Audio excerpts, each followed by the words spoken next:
When did we find Fiona for this? Yeah. We had a list where Fiona was at the top of this list, and we have a lot of mutual friends. I hadn't actually met Fiona yet, but we both are kind of part of the Largo scene in LA, which is this club there, and we're both friends with Zach Galifianakis, and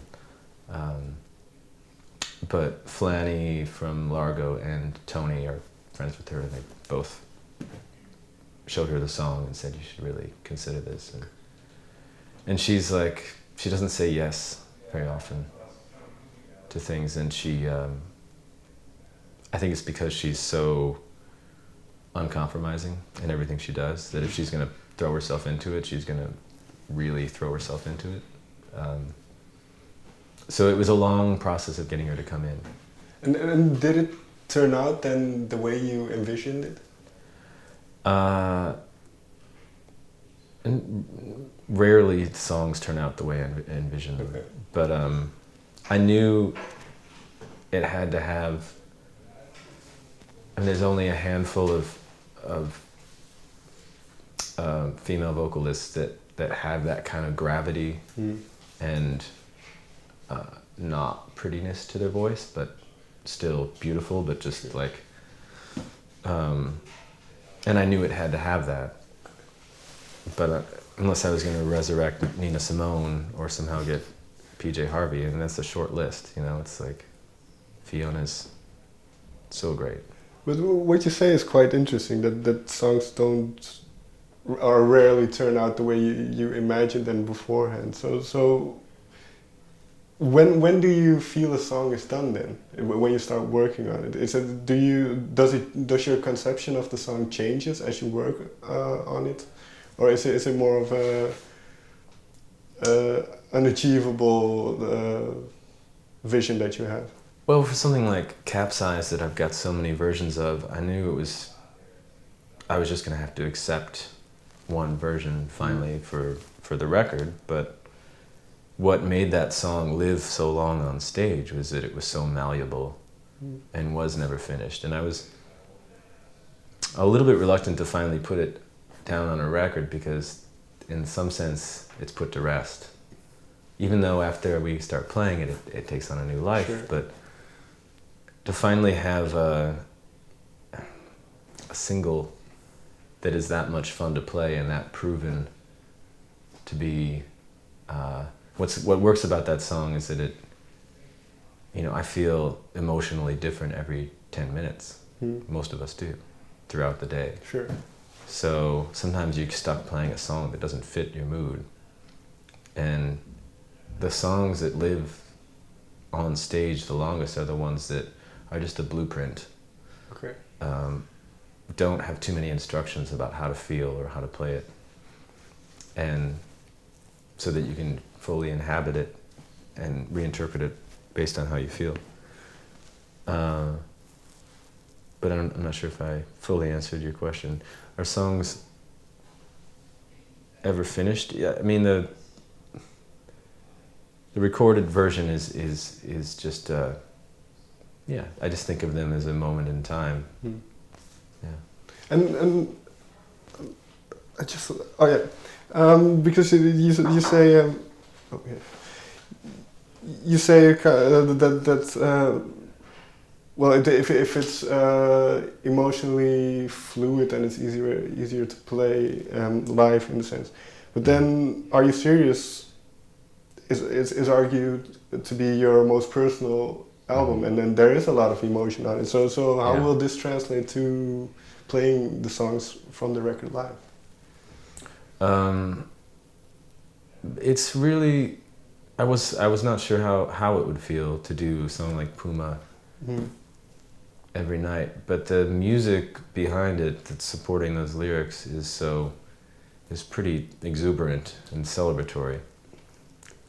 Which is often how I play it when the lyrics are raw or brutal, to make the music also as such is redundant in a way. And I've always understood the word melancholy to mean happy, sad, and equal parts of both. We think melancholy means mostly sad, but it's really the way those two things are pushing against each other, or being both at the same time. But so on stage, there's a pact. It's a sacred space between you and the audience. Mm-hmm. So all that personal information is safely transmitted. Okay.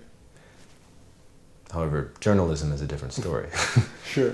So talking about that stuff, I never understood that when people used to say, oh, I don't want to talk about it. This song is too personal. I'm like, what's wrong? Maybe you're just saying that because there's not much in the song anyway. What, she broke my heart. What else is there to say? Whereas I always thought, like, there's lots for me to talk about. These songs have a lot of layers and a lot of... But now I understand. Mm. Now that there is actually quite close to the surface, very personal information, then to talk about it in a journalistic form is kind of a minefield. Sure. I don't enjoy it much at all. Was it then a conscious effort on your part to make this album more personal, to bring more of yourself to the surface? Yes and no. I mean, it was a lot of really, a lot of heavy, visceral life things happened, and therefore they're gonna come out in my writing.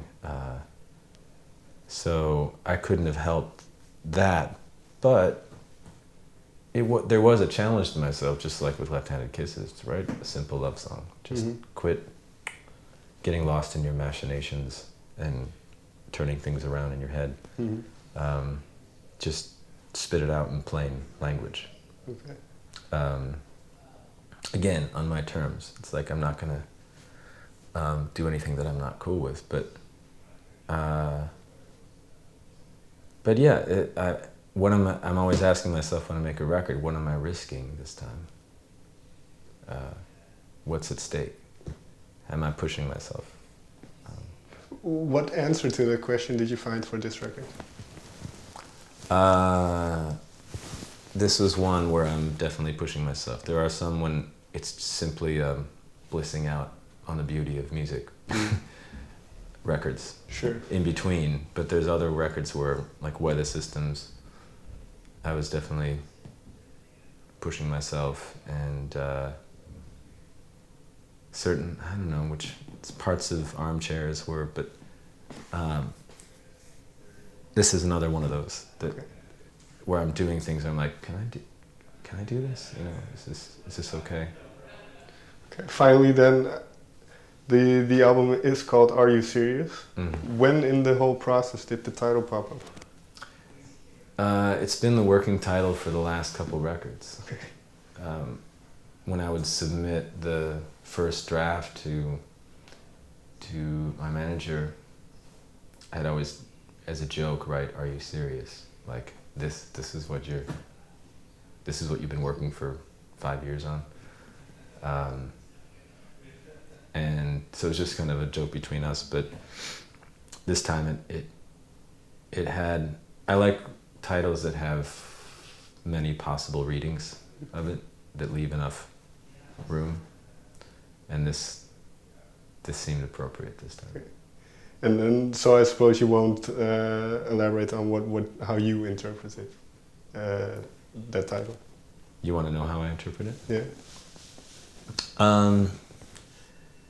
It's kind of, to me, it's kind of the irony of always being kind of not that kind of songwriter that lays it all out there, bears their soul, thinking I'm more of a cerebral or stream of consciousness or whatever sort of songwriter. Talk about anything but love, you know?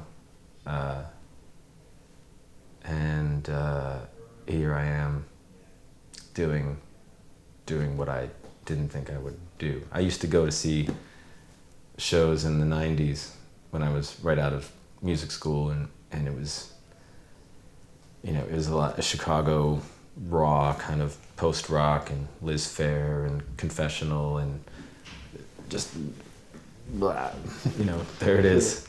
And I'd be like, are you serious? Can you really back that up?